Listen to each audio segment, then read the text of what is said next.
can hear some voices.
Hi, Gonzalo. Can you hear me? Hello there. Yes, I can hear you now. Perfect. Perfect. I like that you dressed up. That was a good idea. Yeah, sure. Let's see. Okay. Thanks again for organizing all the technical stuff. I will have a look on the discussion on LinkedIn. Rod will do the moderation as discussed. And then we can open up for some standard Q&A. Yeah.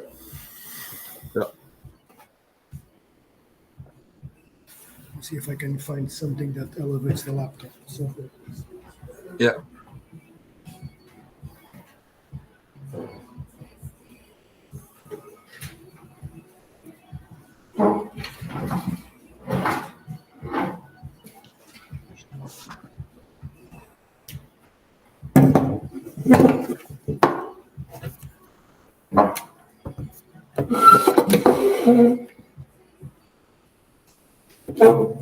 Much more interesting now. So you know, Manuel, that there is a. Okay.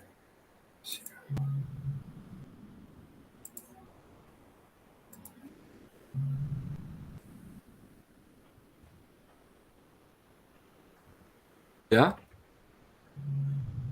Between LinkedIn and video, there is a delay of around 5 seconds. It gets better as we continue to broadcast. So for some reason, that's kind of how the thing works. Okay.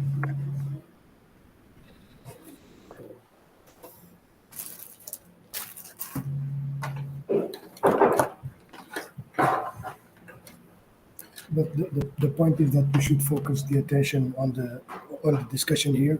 If not, we will be trying to run to different time zones, and that's a mistake.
Rod in the waiting room? Yeah. So we got Hi, Pablo. Pablo. Hey, it's great to meet you both. How's it going? Hello, Pablo. Great meeting you. Just to make a couple of check-ins on how this thing works. Um, when I press a button here, both me and Manuel will disappear. So essentially, take the stage. Okay. When essentially when if it's more about you when you present Mundao and you think about challenges and overall space exploration, I'm gonna put the focus on you, so that later on when we slice and dice the video you've got pieces of information that you can reuse instead of having our ugly faces in here. It's only yours. Okay. So I'm not saying you're ugly. I'm just saying that instead of having a divided attention from the audience, you'll have only yourself.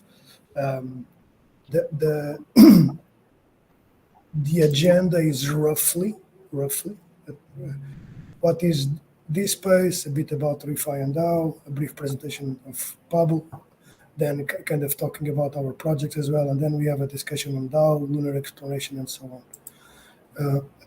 I would really like to emphasize the fact that from my side, from the side of the people that I talk with and work with in space, they are some of them very a combination of the traditional Lockheed Martin and Boeing and the new space generation, post Elon Musk companies, and so, and you guys represent the other side of the force, or probably this is all the same sides of the force but with different flavors. So I would say I would like to bring that energy of the tension between these two circles and also the complementary needs. That's what I would think that what you guys are doing and the discussions that I've seen in Mundao, but also in the fact that if guys did raise money quickly enough to put I'm going to call him an astronaut or someone that went into the Karman line and come back.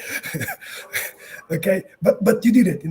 That's the capability to organize funds and resources for a cause, and that's something that I've seen many space companies. In fact, I've worked in one that well, more than one, but we did launch rockets, but things are happening. And in my new company doing the moon rover, decision is coming on Monday if NASA is going to finance us or not. It's always like very hard. 3 people versus you guys have thousands of people. Other things that can come up because you'll have DoD in here, Department of Defense people, is what about China? And I keep on saying about this. So just be aware because these are hard questions and we just need to tackle them as they are. There is no code painting in here because there is no code painting in space. That's kind of very direct and honest conversation on space and what you want to achieve and what's important for overall. Okay. Exactly. Is that And okay what- for everyone? Yeah, sure. And what I can add for you, Pablo, just for a quick overview, Rod will do the moderation part. I will do the engagement if there are questions from within the community for some form of a Q&A. And Gonzalo will manage like the highlights and all the technical stuff in the background, just for you. Sounds great. Yeah. No, I'm not shying away from any of the tricky questions. I think that's the most interesting part of these conversations. So, feel free to really grill me on anything or go deep into something. I'm happy to see where the conversation goes and don't feel like you need to hold back on any part of the conversation that might be sensitive or not. I'm very open. Yeah, it's totally fine, and I mean the whole event is just for you, right? To have a spotlight on you, to share your story, your journey, with the public, with our audience as well. And yeah, I see. Hi, Rod. Hey, Rod. Nice to see you. We cannot hear you. Mute. Going. Oh, you're on mute, I think.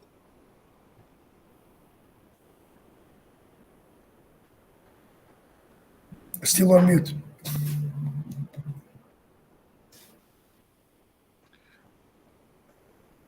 Or maybe try to rejoin or change your settings because sometimes it's changing the setting part. Never mind. Pablo, today's topics in a nutshell will be related to token and community building, legal structures, and how you convince traditional partners to join your board, for example, or also how you arrange the partnership with Dude Perfect and Blue Origin as well, so that you get some insights. Great. Yeah. But like I said, nothing's that's strict. I mean, it's just an open conversation, and for sure, the people within the community will ask some questions as well. So let's see. Yeah, But thanks even for if they don't, Pablo, even if they don't ask, hit them with if they don't ask, I'll ask. Okay. So that if they don't ask, if the message is not coming across, and I've worked again, I hear a lot of concerns both in the US. So this is very clear to me that there are, at least it appears to be clear, that there are certain types of limits to what we can do, but it just appears, it just appears. I'll give you an example. I'm an immigrant coming from Portugal, okay, and last year I did the space course on the Kennedy Space Center. And it ends with a 2 weeks internship in the Kennedy Space Center, going across all the space companies in there, and pitching to Lockheed Martin, all of these guys. My green card was not here until the last 5th day before that, and until there I've been paying my education and doing work and all of that. And then we were still under Trump administration. And man, and the week before the green card appears, if not, I could not go inside the installations. I could not go and see Space Force. It's Can you hear me now? cool. So Here we go. cool. Sorry. Yeah. Yeah. Those stories are the ones. Well,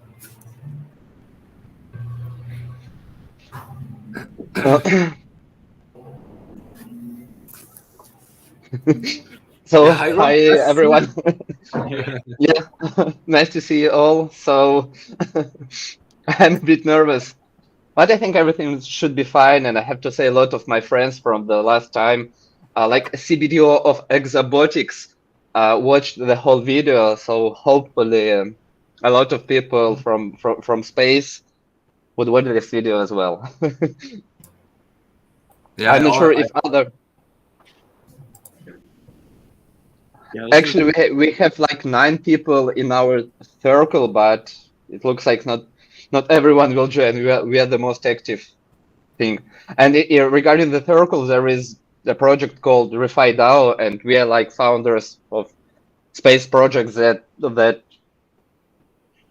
it's like some kind of an accelerator. So we are just trying to do something together. Right now, we decided to conduct on a weekly basis calls on Fridays on LinkedIn for professional space audience to explain what Web3 is, its benefits, pros, cons, like what limitations, a lot of things. And yeah, sorry, I'll drink. yeah, no, this feels like a bridge, between the old space and a lot of these new tools and what it can bring over to them.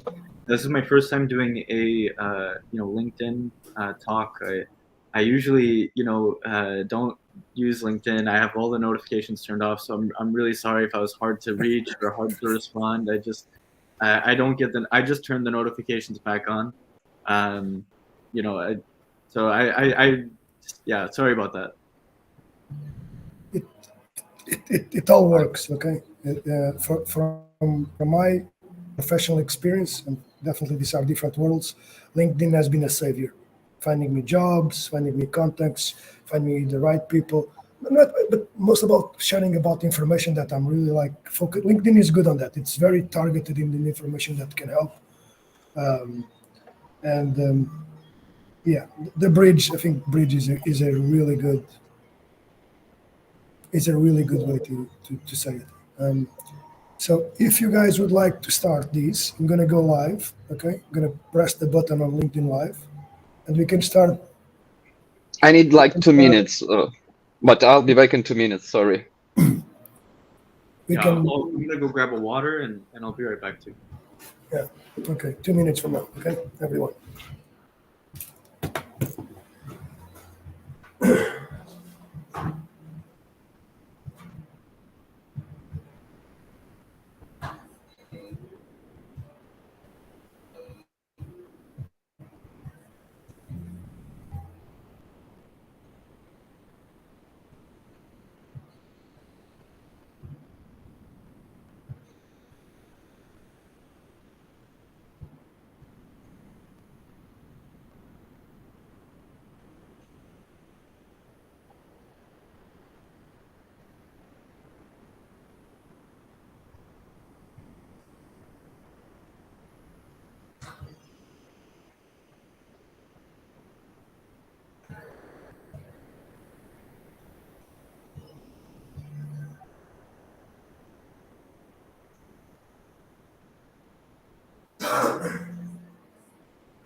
I'll re-drink my coffee. Okay, guys. Take a good breath. Okay. Ready? Manuel, Yeah. ready for everyone? Do we go live now? Yeah.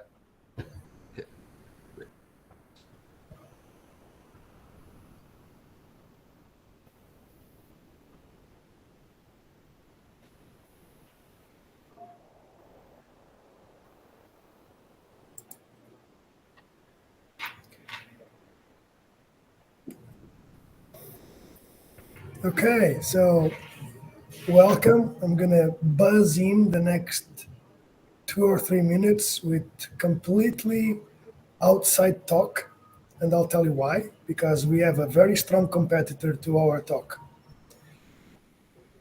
and the competitor is called the World Cup. Today, Uruguay and Ghana are playing, and you guys know that there is a whole rivalry from the other World Cup happening. So that's one. The second one is Portugal is playing Korea, and the third one is that Brazil is also playing. So the folks that will come to these are really interested on space, refi, DAO, Web3. Particular for me, I would like to see Cristiano Ronaldo score a goal, not pretend that he scored the goal like in the other time. That could be a fun thing. But do you guys cheer or do you guys follow football, soccer? How is that? I follow Spain, but well, huge shout out to the Japanese. They played a great game. That was but at least we made it over to the next phase, and we can start fresh from there. We'll see how it goes. I feel a bit guilty because I'm the guy I'm really not interested in football. But I think I should start at least to understand what's going on in the world. Everyone talks about it, like about Japan, about Qatar.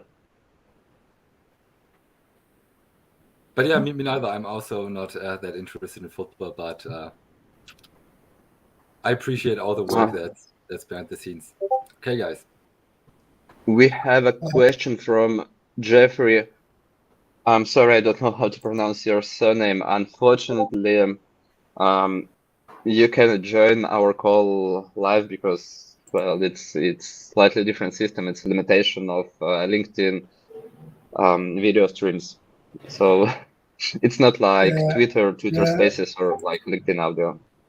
Yeah, that's fine. We can have him in another session. Okay, so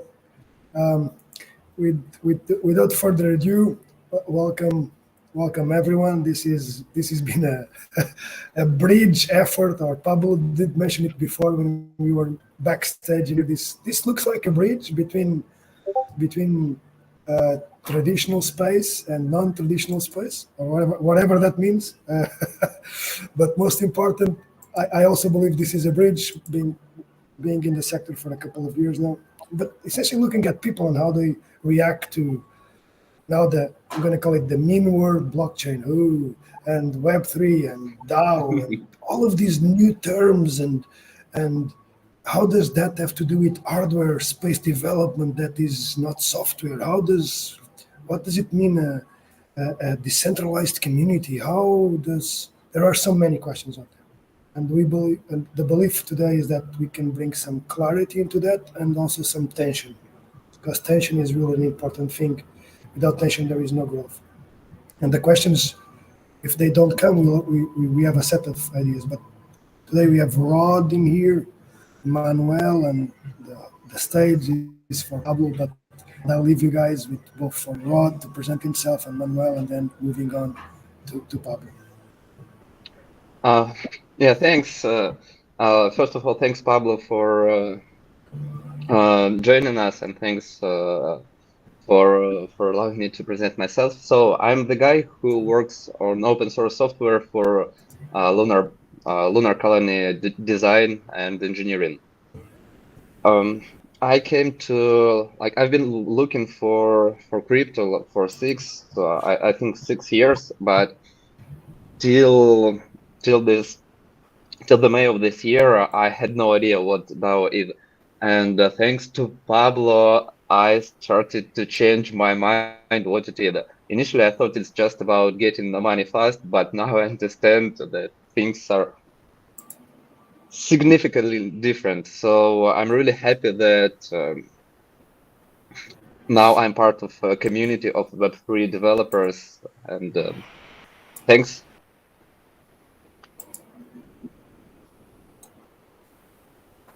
So that's all, Manuel. Okay, great. Yeah, thank you for your introduction, Rod. I can continue if you want. So thank you very much to all the people who joined our session today. Thanks to Pablo for joining, right?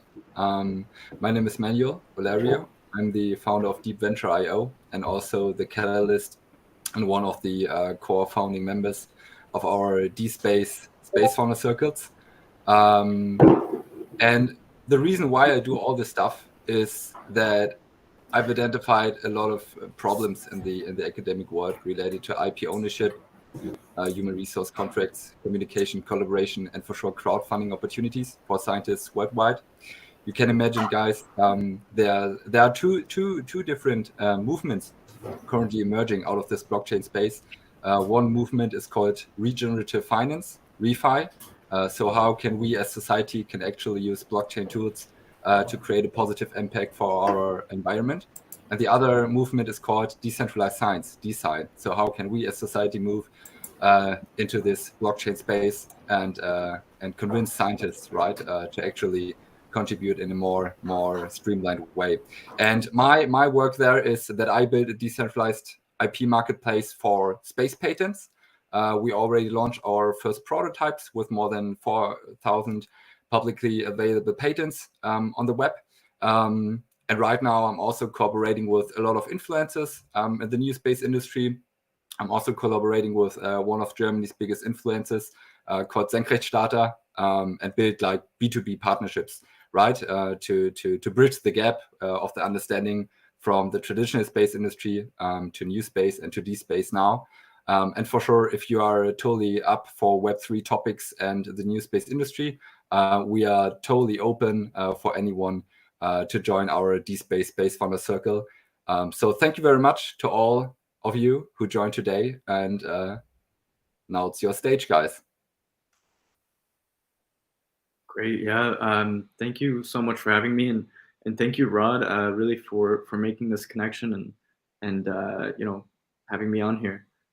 So I'm Pablo. I'm the founder of a group called MoonDAO, and so this is a group of about 12,000 unique people, as far as we know.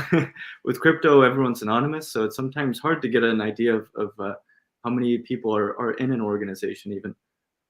But yeah, we are a DAO that raised about 2,600 ETH, so which is $8.3 million in order to crowd raise to send people up into space. But this is just the first sort of like goal of our community, and we have a much more long-term roadmap where we're aiming to accelerate a settlement on the lunar surface. So it's pretty wild, and you know, I come from I guess, like, you could say crypto world, but you know, my background is really in software engineering and mechanical engineering. But yeah, I got really excited about the concept of a DAO, mostly because I think, you know, any sort of engineering or any sort of any work really exists within the context of a business and you know, inside of a legal and IP structure. So I think that sometimes the current structures that exist can be quite limiting, given a lot of the new tool sets that we have. And I have a very strong belief that DAOs can provide an extension on the sort of traditional legal and financial structures that we use today. And like Rod alluded to, I suppose there's a bit of a dark side to crypto that I feel like is focused on in the broader media, etc. But you know, I think that DAOs in particular are a shining example of a non-speculative use case for you know, crypto, because it provides all of these amazing tools for very fast capital formation. So, for example, I was part of another DAO whose mission was to purchase one of the only private copies of the U.S. Constitution. And in 1 week, we were able to put together $50 million from people from around the world. And so, you know, those sorts of superlative stats, I think, really capture people's imagination. But I think that really just scratches the surface in terms of the benefits that exist from being an internet native organization, and you know, using these new tools that we have today.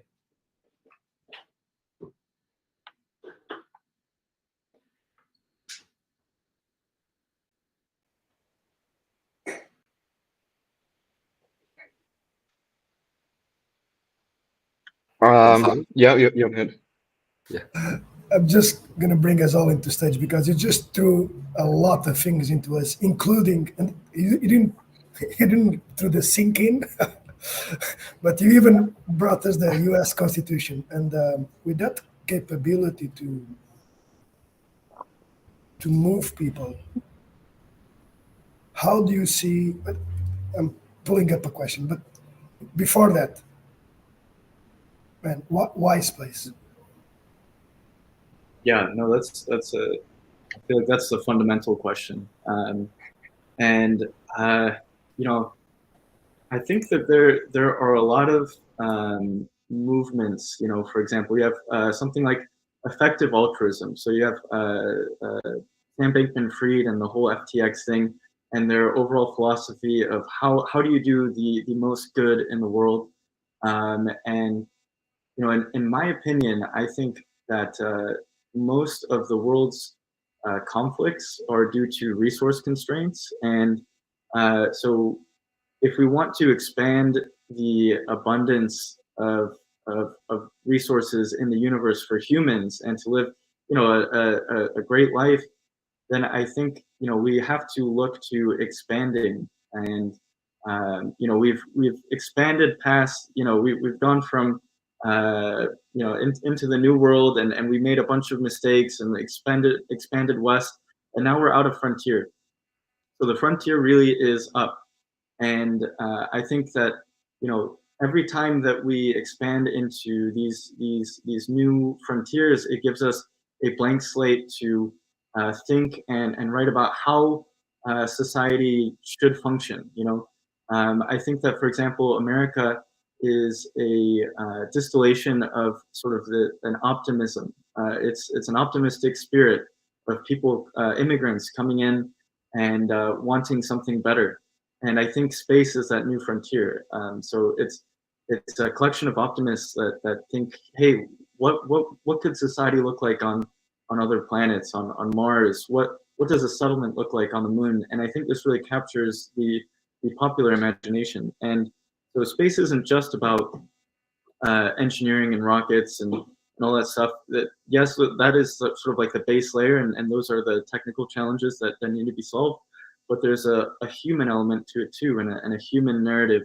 And so I think that it's important to bring that along with us and to challenge. Okay, how do we want organizations to work when it comes to tackling these global problems that humanity faces? So I think space is just this extremely optimistic frontier that allows us to redefine how we want to how we want our society to work. And I think that's one of the most amazing opportunities that we have in our lifetime. I think that we're living through one of the most amazing periods in human history.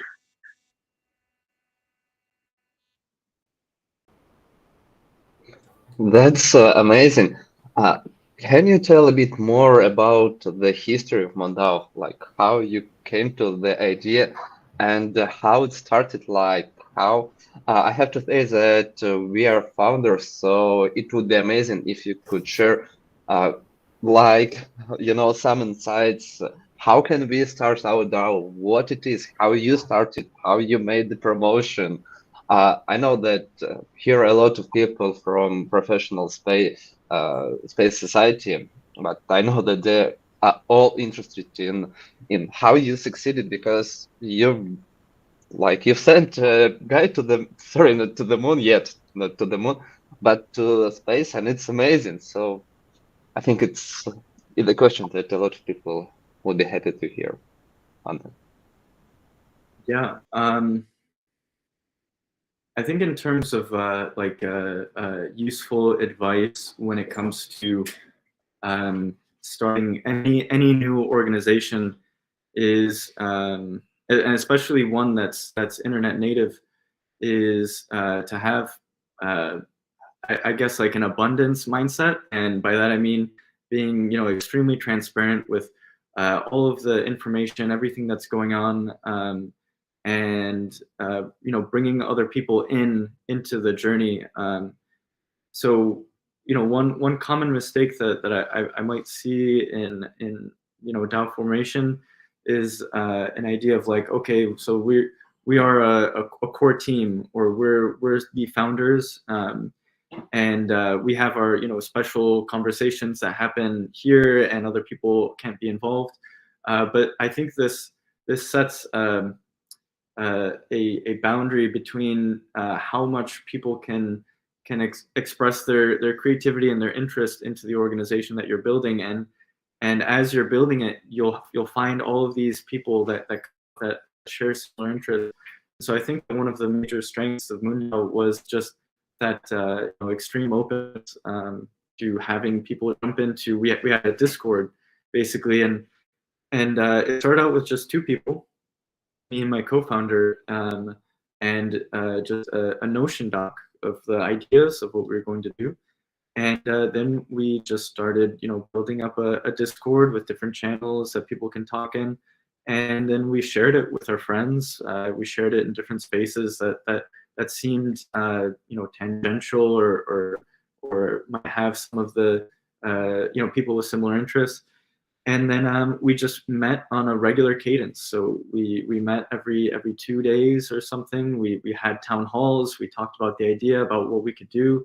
The idea evolved a lot over time, and we refined it with input from the people that were coming in and their thoughts. And yeah, I think ultimately that's what really what polished the idea. And then we were just kind of, I guess, relentless in the optimism and kind of pushing it forward. And I think over time it caught momentum, and then it just sort of reached escape velocity. Yeah, it was just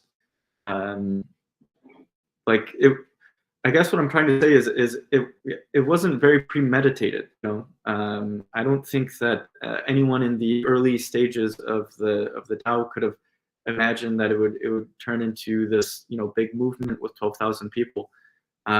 It just happened very progressively and incrementally, and I think our greatest strength was just every time a new person came in, welcoming them, understanding their background, and then getting them involved in conversation and seeing, how can we, use your insights. Yeah, I think that was really helpful.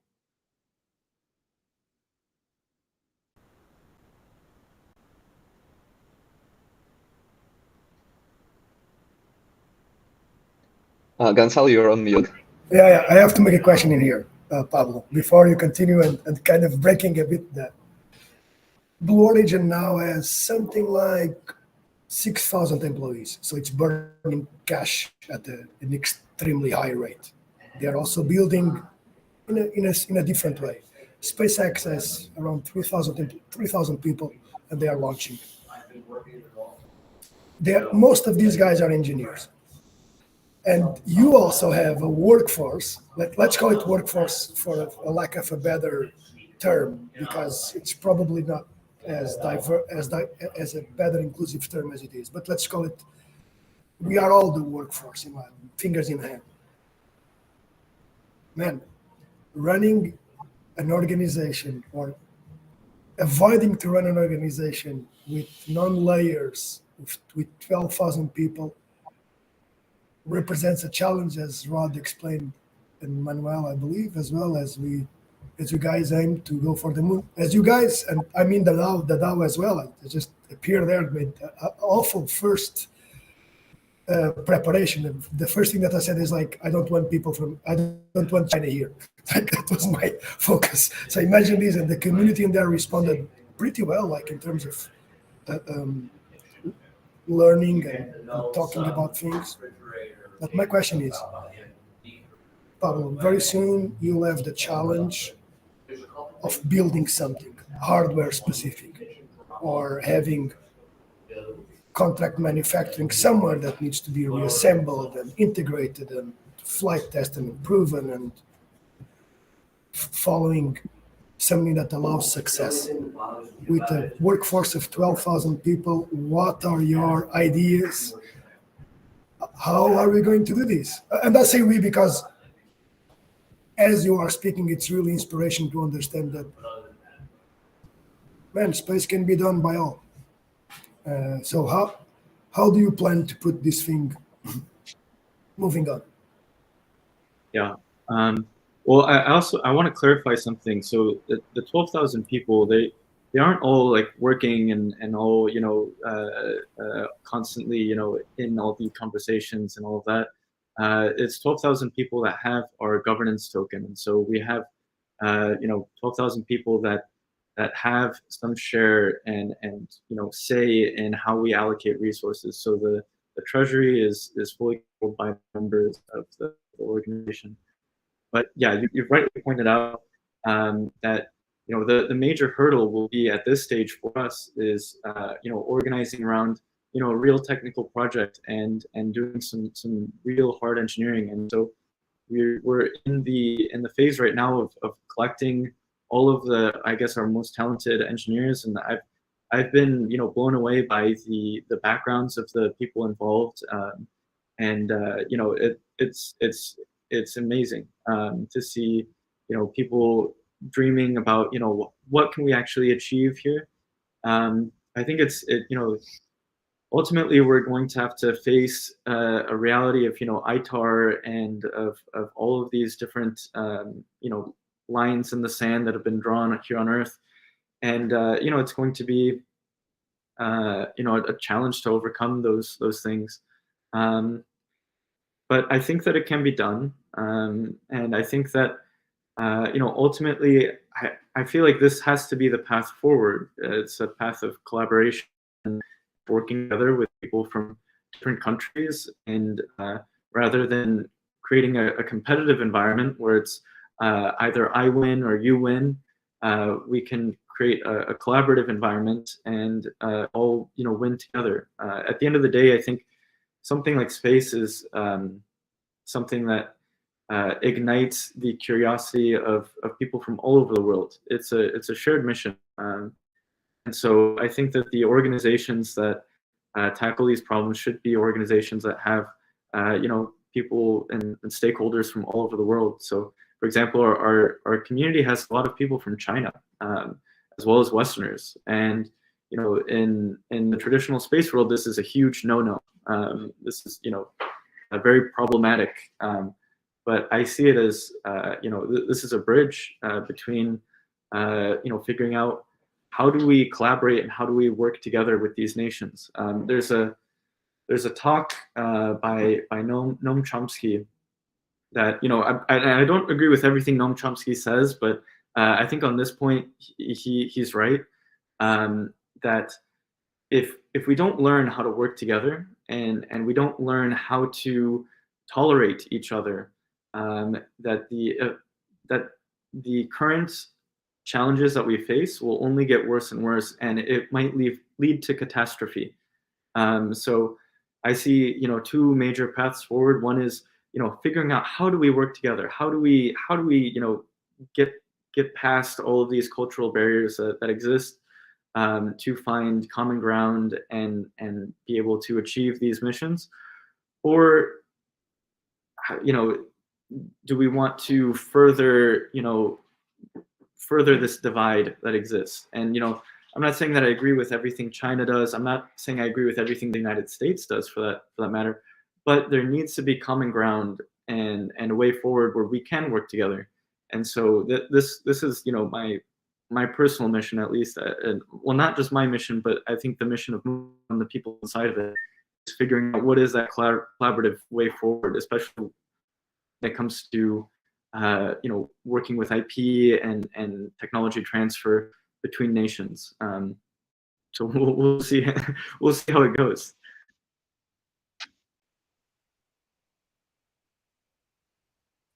And I want to point out that actually right now there are like 4 major countries in the world who like has some kind of, obviously the US had like the most advanced space program, China, Russia, India, but pretty different program. But there are like more than 200 countries in the world, and unfortunately in most countries in the world, like in Africa, in South America, people lack access to space education. But I know because I have quite a lot of friends from Africa.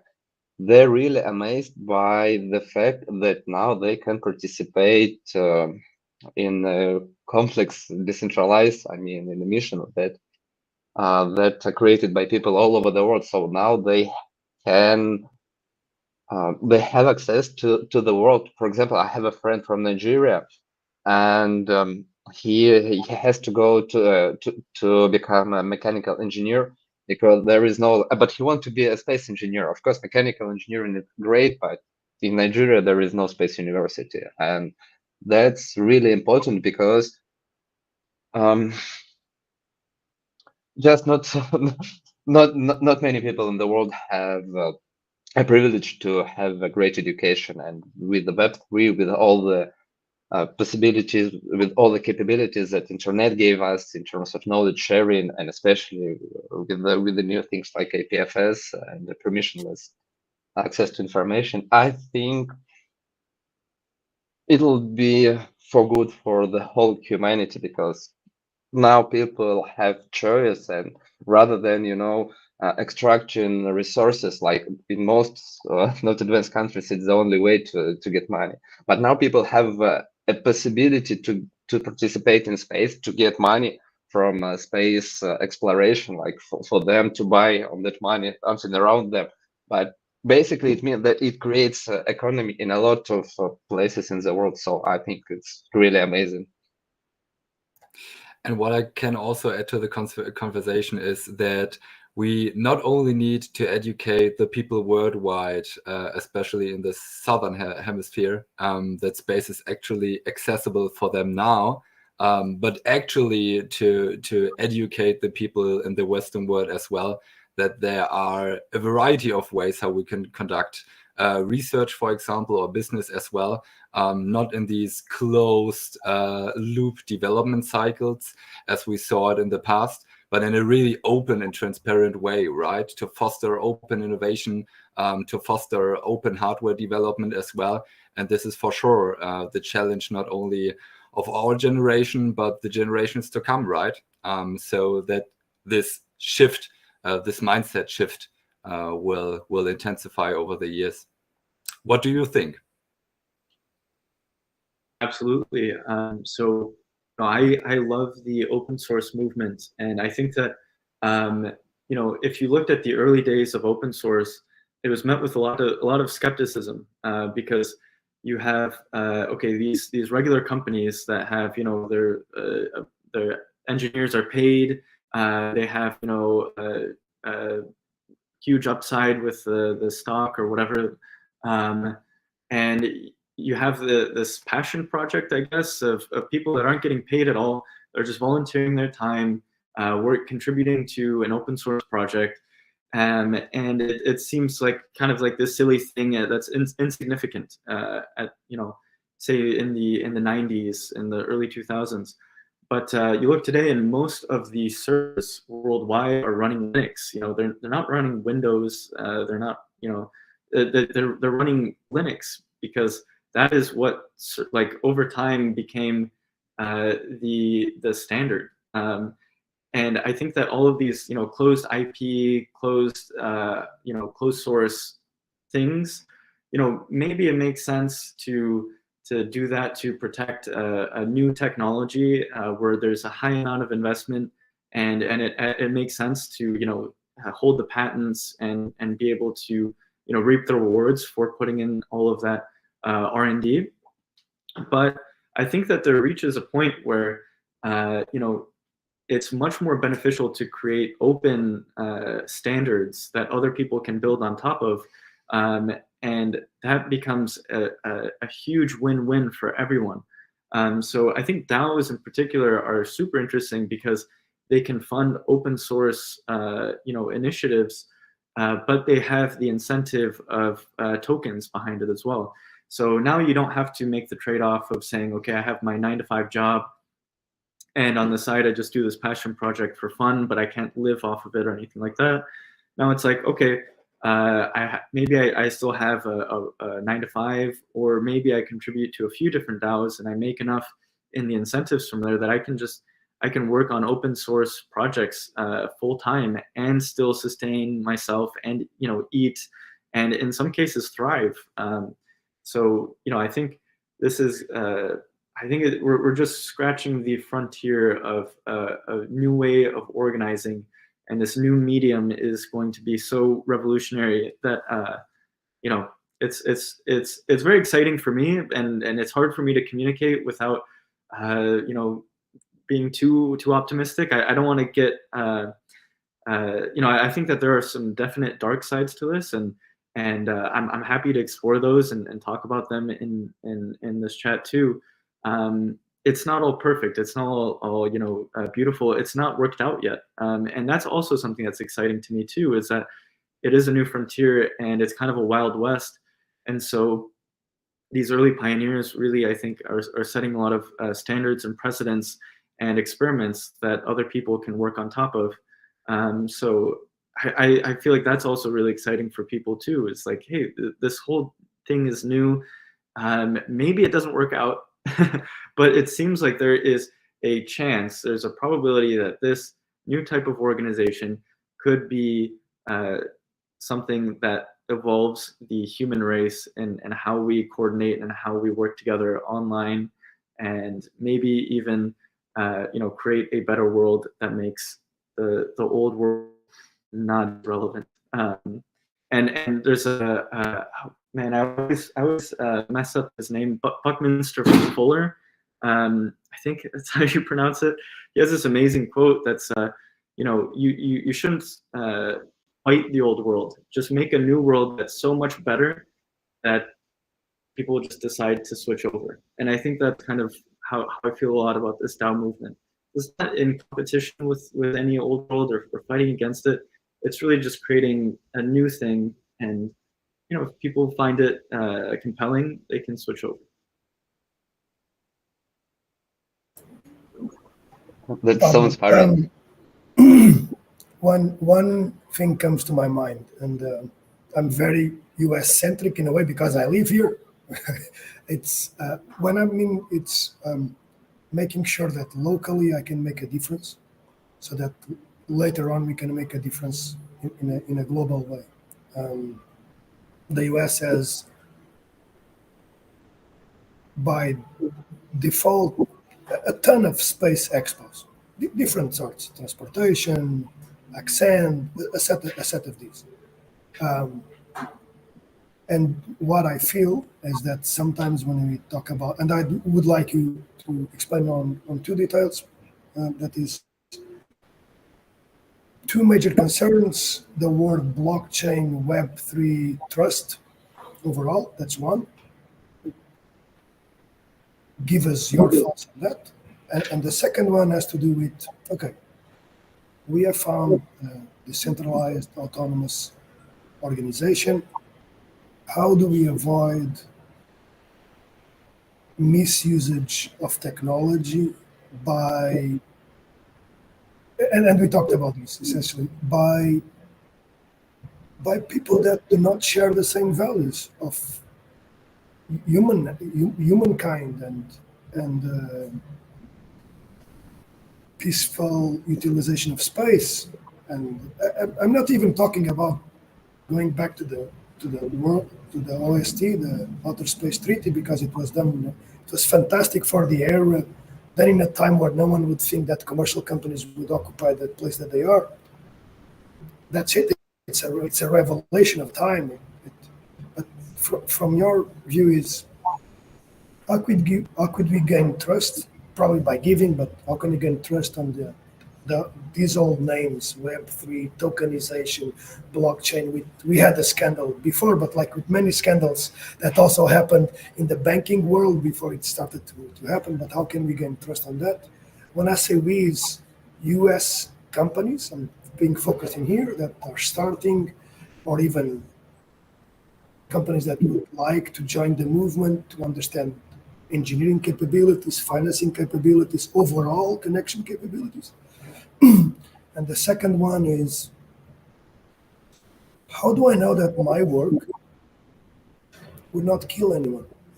How do I do that? Because if you remember, Oppenheimer had the same problems when he was doing the Los Alamos project.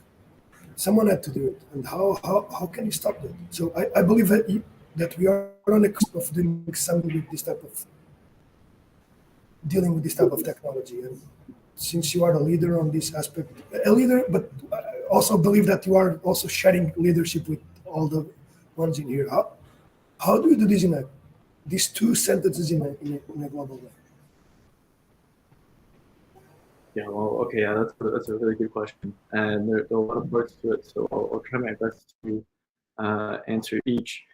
When it comes to trust in blockchain systems, I think that the whole name of the game is to put things on chain as much as possible, such that they are fundamentally trustless and immutable. So by that I mean there is a set of codes, set of rules, and you don't have to trust any of the other actors involved. For example, like if I have a token in my wallet, no one can steal that from me unless if they get my private keys, and that sort of security is very paramount. And there are a bunch of phishing attacks and stuff like that, and a bunch of bad actors that are trying to figure out ways of getting people's keys. But that's going to exist. That's always existed. I think it's going to continue to exist. Is people just trying to cheat others, and I think that you need to be very safe about how you store your personal assets. It's a huge responsibility, but at the same time, it's an extremely freeing possibility that you are really in charge and own what you bring into the space. So yeah, I think the security of protocols is paramount, and so a lot of the meltdowns that we're seeing today in crypto are part of centralized exchanges and centralized companies, and these are really just regular centralized companies that have an interface with the blockchain world. and they don't have the full transparency. So for example, with FTX, if people would have been able to see the proof of funds and the full transparency on the blockchain of all their accounts, then they would have seen that, you know, some of the money is moving to Alameda. They would have seen that it's being collateralized, you know, stuff like that, and all of these schemes, which by the way is actually very common in the traditional banking world. We have fractionalized banking and stuff like that. But in the case of say a DAO, you can actually see all of the funds on chain, and you can see every transaction that's moving in and out of that treasury. So in fact, it's one of the most transparent organizations that I think exists to date. Right now, you can see every single transaction, every single movement of money in and out. So, you know, I think, and to get to and to bridge over to your next question on, you know, bad actors and people that don't share values, you know, Moondao had to struggle with this as an organization. So as a result of having, you know, a governance token, and the governance token is used to vote on proposals that come forward to the community, but you can exchange that governance token. And, you know, that we had people that are speculating on this token rather than, you know, they're for the mission or for what we're about. They just see it as an opportunity to make money. And there's a lot of that in crypto. And, you know, to be perfectly honest, I don't like crypto culture generally. I don't like the sort of pump and dump and speculative nature of a lot of these things. But I do like the ability to drive consensus globally with people from all over the world, and have secure voting systems and transparent treasuries, and you know, the ability to very effortlessly transact with others around the world, and real ownership of assets that are peer-to-peer rather than being intermediated by a third party. And so I think, yeah, those forces of extraction, of, you know, wanting to, you know, join a community just to speculate, and that's always, I think, going to exist. And I think that there should be proper regulation that takes into account these new tools and how they work, that can try to mediate and referee some of those things. There are a lot of projects that have gone belly up because there really is no playbook and no safety guarantees about these sort of digital assets. So I think that we're in a period of learning by being in a new frontier, in a new space, and we're seeing what is working and what isn't working. But I think that, you know, traditional governments need to keep a close eye on what's going on, and create more certainty inside of the space, and very clear rules that people can follow, that don't limit innovation, but that actually help it and reduce people's risk in knowing that, you know, when they're putting money into a digital asset, that they won't get rug pulled or something like that. We have a question from audience. Actually, it's really related to the previous question. So two questions actually in one message. How those 12K people feel about their investment in Moondao? So maybe a bit more details of what people had invested, what type of people had invested, and what they feeling. And the second question, how many actual core contributors in your DAO, or maybe in other words, how many active people are there, and what are these people? Because I know that there are quite a lot of people and they're really different. So that's from my side. It would be amazing. Thanks. Yeah, so the first question on who's put money into the venture. So we initially did basically a crowd raise where we, you know, said, you know, anyone gets the same terms as anyone else. We didn't give any special terms to the founders, to VCs, to anyone.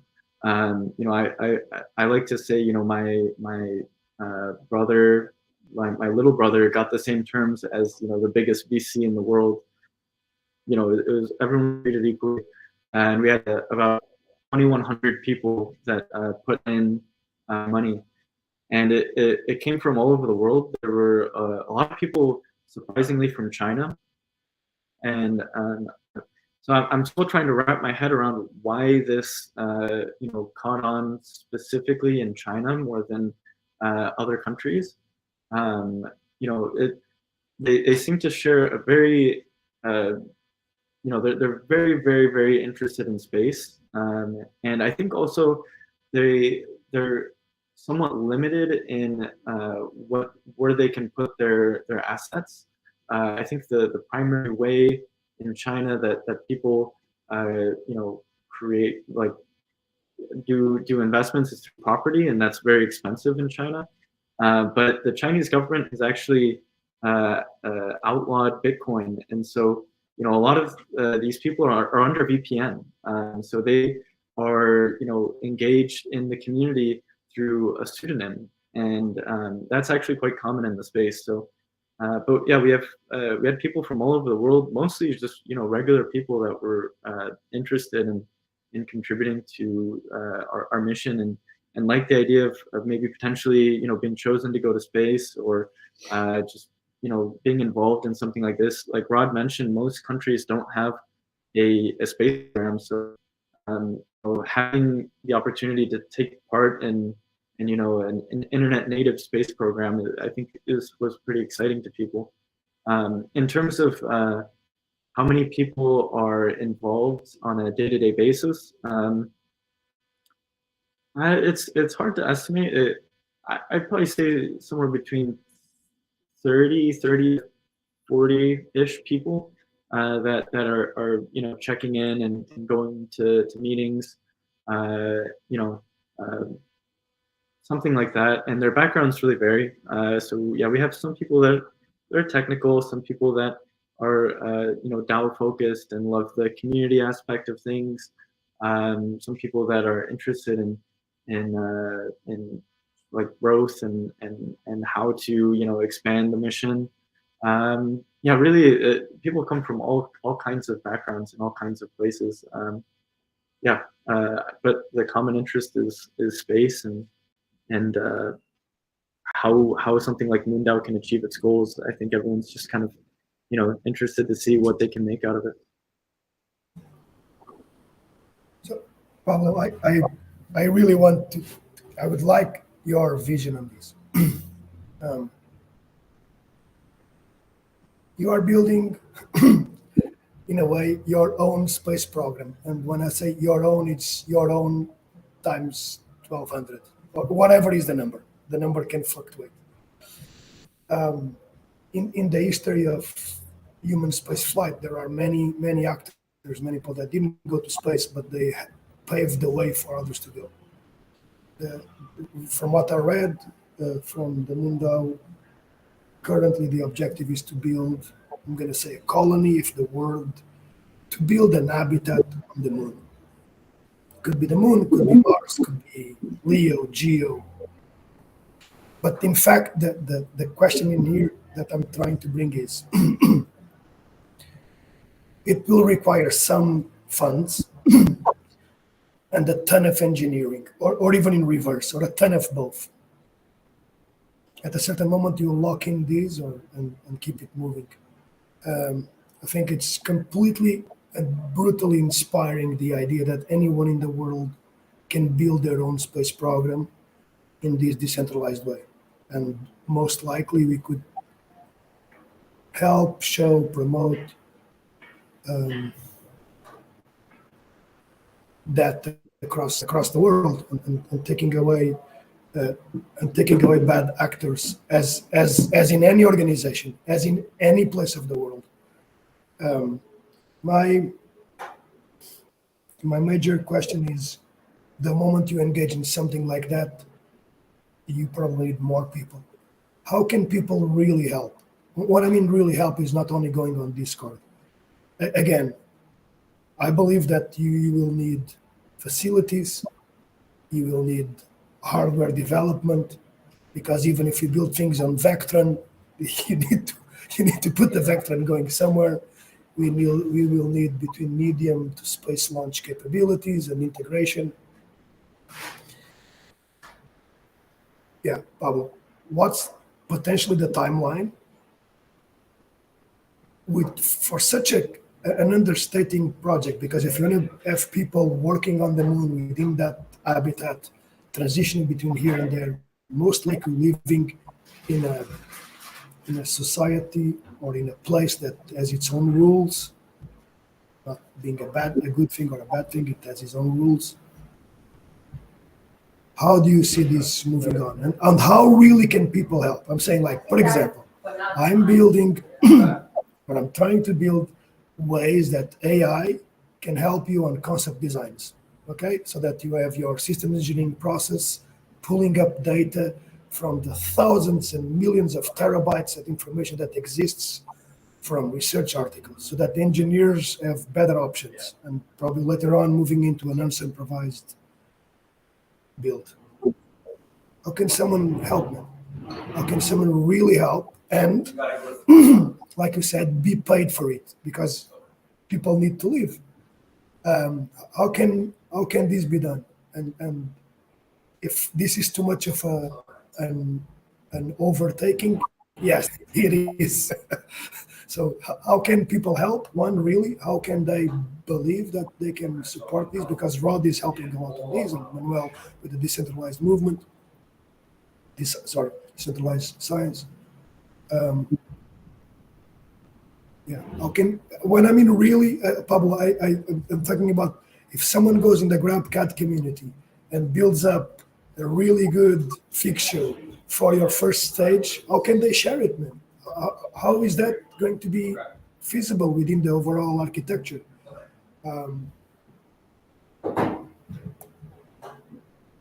Yeah, no, that's a really, really good question.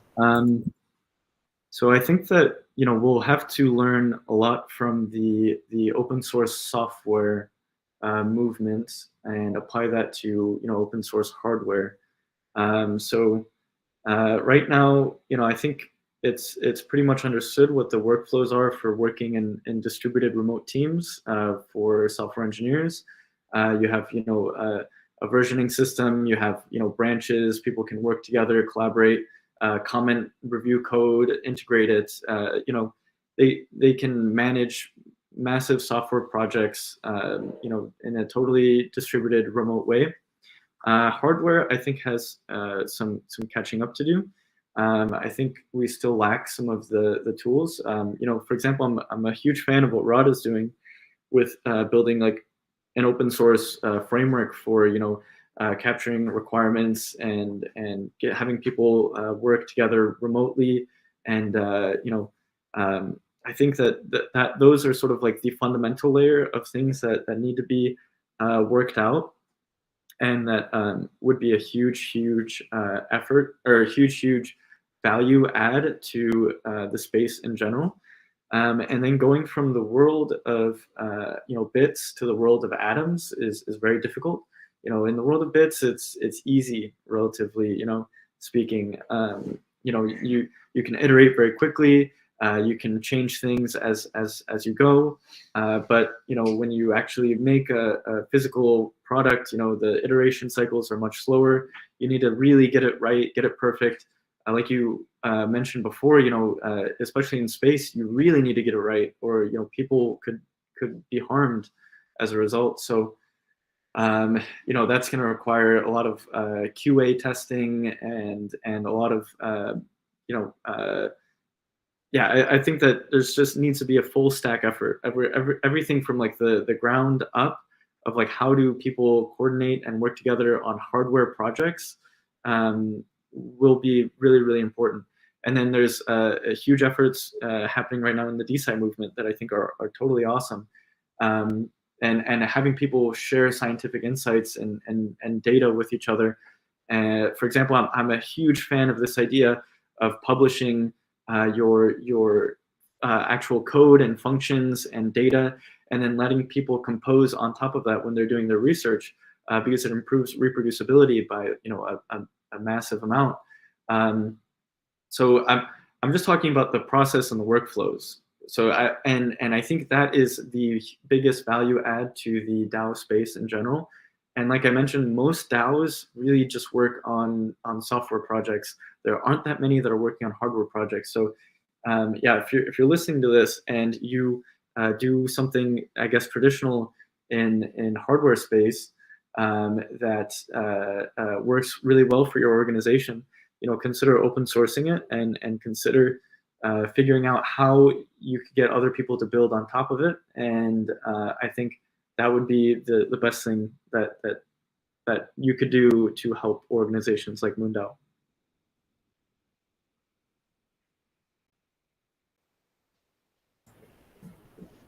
I have just a few notes. In my previous organization, I had experience in building a robot for lunar exploration in a kind of a decentralized manner. It was really hard, but it's possible. And I have a few insights. First of all, sometimes there are great people who have created their own CNC, and they can produce like really high quality parts on their own DIY CNC. So for prototyping, it's possible to use their capabilities. And in Europe and in the US, the logistics is pretty simple. So you can like build in one country or in one state and start building, and then send it through through a regular post, and it will be delivered in a couple of days. So I know that it's possible, but it'll take a lot of effort in terms of organization. But it's doable. And the second thing that I want to mention is that today in decentralized world, I'm not talking only about Moondao, about a lot of projects, but right now there are a lot of grants, and there are a lot of people in the space, in the Web3 community, who are quite progressive, and they'll be happy to support your project with donations. Like I was able to raise 12K on Gitcoin. It's not so much, but for me it's important because I know that the projects that I'm working on have a value, and now I can move forward. And everyone, like almost everyone who works on a public good, on a project that could be that beneficial, not only for him, but for someone else, for public. There are just hundreds, well, not hundreds, but tens of opportunities to raise money. And just working, just promoting space exploration, that helps all of us, all people who are fans, because frankly speaking,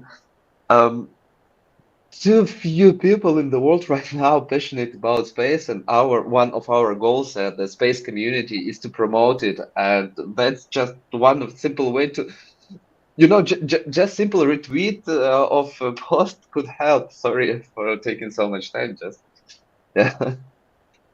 It's doable, but it's hard. I totally agree, Rod. And if I also can add something now, it's related to how you, Pablo, for example, build up more partnerships to the traditional industries, right? So what was your approach when it came to the overall legal structure and building partnerships, and how did you convince the ones who were kind of shy in getting into crypto, for example? And yeah, how did you manage this, and how do you also see like all the currently emerging deep tech technologies? For sure, like Gonzalo mentioned before, I mean, AI and generative design is pretty much up to date in the space industry right now. We saw a lot of companies there combining these topics, also related to robotics, as Rod mentioned before. So how do you see the future of decentralized space, and how did you convince more to actually onboard in this movement as well? Yeah, when it came to interfacing with I guess traditional space companies and partnering with groups, it's pretty difficult as a decentralized organization to work inside of that framework, because oftentimes you have to sign NDAs and stuff like that.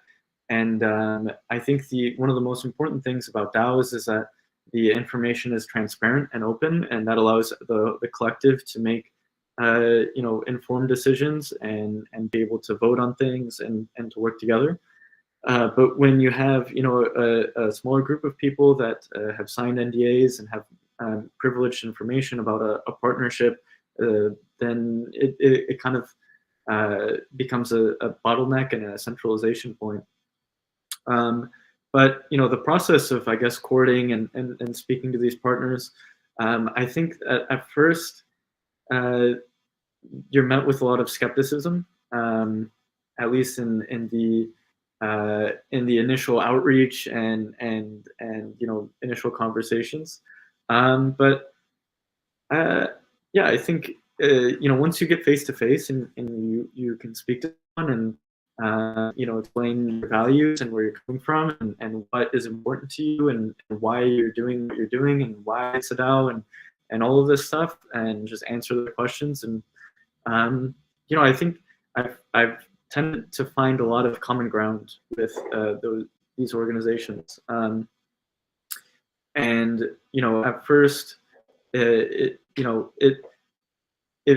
feels like we're doing things that these companies would like to do, but maybe they are already relatively mature, and maybe they're already inside of a regulatory framework that would impede them to do these types of things, to be as open and transparent, or to use blockchain tools and stuff like that.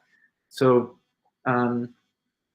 yeah, I think the stigma over time is being reduced of being blockchain or crypto or all of this, but there's definitely a lot of headwinds, especially with you have stuff like FTX in the news, or Celsius or 3 Arrows Capital, and all of these like implosions inside of crypto. They definitely invite a lot more scrutiny and skepticism, and so I think the companies review a lot of, they ask for a lot of legal documents and a lot of basically due diligence and stuff like that. But I think that's good too. They're doing their homework, and we're providing them with all the information to make a good decision. Pablo, there is a ton to go into, a ton of things. We have a ton of follow-up actions, and one that worries me in a good way, and anything that worries anyone a lot needs to be the thing to be tackled. That's the only important thing. If something needs to be one, extremely as worthy of time for everyone overall as a society. The introduction to this is, when do you think we have initial, I'm going to call it master plan, so that people can start plugging into, and then I'm going to use another word, the systems architecture, or whatever you want to call it. Where are we going and how? Because I believe you said the why. When can we have that? And if you agree to come back here to this forum, and we'll bring more industry partners and things. But first of all, when can we have that? Where can people find you and find the movement and help on that? Yeah, that's a great question. And so that we're actually working right now on basically a technical roadmap of working backwards from the vision that we have, the long-term 10-year plan, and seeing, okay, what are achievable milestones, and what are sort of, I guess, the technical bottlenecks, logistical bottlenecks, the operations bottlenecks, and how can we resolve them? So right now, the question that we're asking ourselves internally, and we're bringing experts in from all kinds of different fields to help us, get a clear picture of where the space is at, and what's going on, and where can Moondao fit in the next 1 to 2 years, is we're asking what are the types of challenges and problems that are within the technical capabilities of our resources, of our talent that we have inside of the DAO, that are currently underfunded and under maybe appreciated, or across engineering, logistics, systems, architect, like basically, what is the current state of things? What is underfunded, and maybe costing somewhere under $10 million or so? We think that within reach of a crowd raise or something like that, and focusing on that one problem and drilling down on it. We have a few candidate technologies that we're focusing on, and we're in the stage now of conducting, I guess, due diligence and feasibility analysis, and consulting with experts to see, are these plans realistic? Do they actually make any sense? Like, a lot of us are extremely enthusiastic, but we lack, there are people that have PhDs in this space that have a very deep knowledge, and we need them to come to us and act as a sounding board and respond to, okay, does this make any sense? And I can offer some of the ideas to have people think about it and give their thoughts. But we're conducting right now this technical roadmap.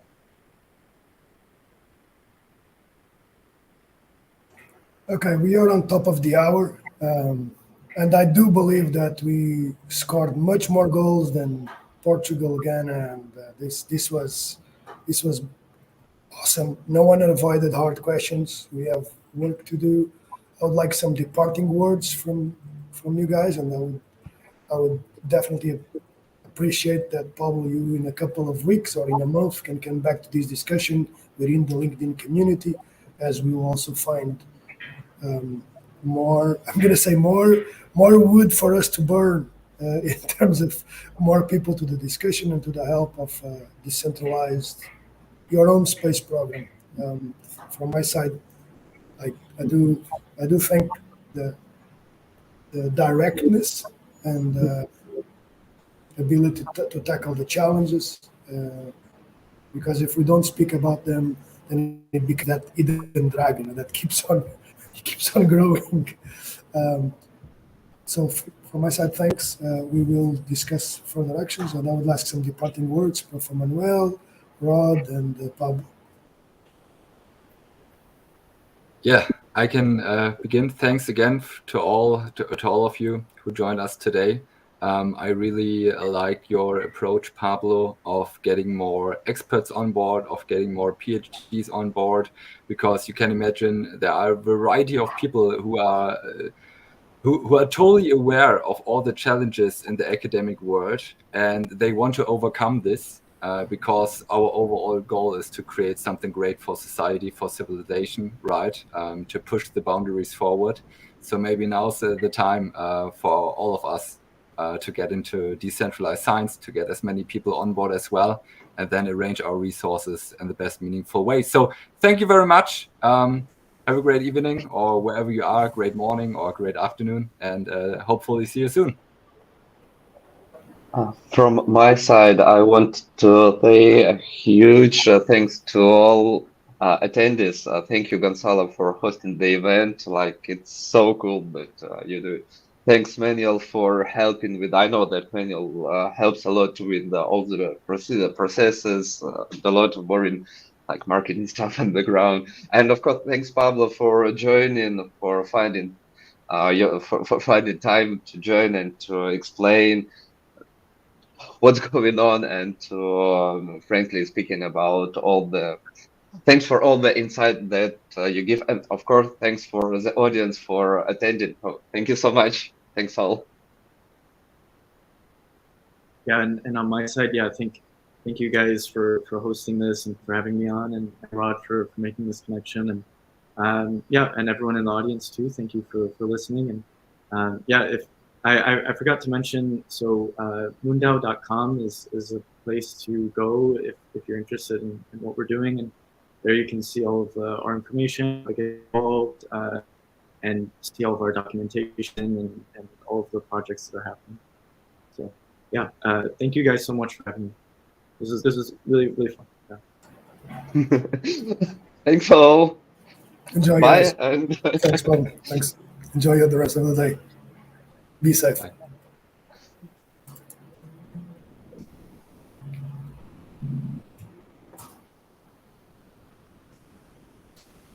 Pablo, great man, impeccable. We don't. I have a couple of ideas and follow-ups. I will ask also Rod. My immediate follow-up is that you or someone from Mundao, and I'm going to volunteer myself to be in the space comms in 2023 or in 3 months' time with physical presence to talk with people, because I'm zero. No, let me think. I'm one person, but no one in the regular space industry in the US, either they know it, but they have no one to talk to. And if you want to find someone else, that's fine. But I think you guys need a presence in this space fair saying this exists. If you want to put an hologram, I'm fine with that. But I believe that overall, more people need to know about this. Mainly because the big four